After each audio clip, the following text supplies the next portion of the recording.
জামালপুরে পুরাতন ব্রহ্মপুত্র নদের বুকে জেগে ওঠা চরের নিষ্ফলা পতিত জমিতে বাণিজ্যিকভাবে চাষ হচ্ছে তুলার।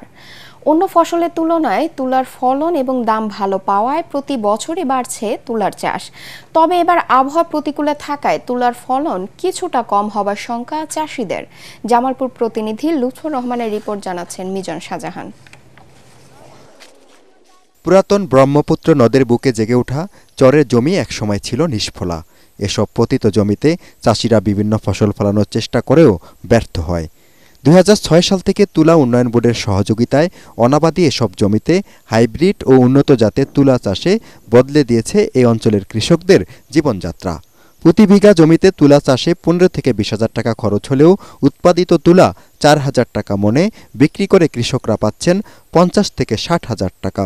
এবার বছর ২৫ থেকে ৩০ হাজার টাকা খরচ হইতেছে, আর আমরা বিক্রি করতেছি ৪৫ হাজারের মতো। অন্যবার যাই ফলন হয়েছে, এইবার মনে করলেন এইগুলো ইয়ার জন্য সার বিষের জন্য ফলন কম। চলতি বছর জামালপুরের বিভিন্ন চরাঞ্চলে ৩০০ হেক্টর জমিতে তুলা চাষ হয়েছে।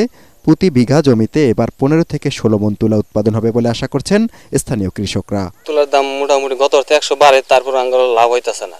যত দিন কাটাচ্ছে তত লাভের পরিমাণ কমতেছে। তুলার দামটা বাড়তি হয় তাহলে আঙ্গুর পুষিব, হইলে আমরা আবাদ করব, নইলে আমরা আবাদ করব না। চাষিদের সার ও উন্নত জাতের বীজ সরবরাহ সহ সার্বিক সহযোগিতা করা হচ্ছে বলে জানান এই তুলা উন্নয়ন কর্মকর্তা।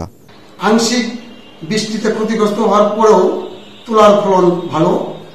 এবছর তুলা উন্নয়ন বোর্ড প্রদর্শনী প্রণোদনার মাধ্যমে কৃষকদের ভালো বীজ, সার, কীটনাশক দিয়ে সহায়তা করে আসছে।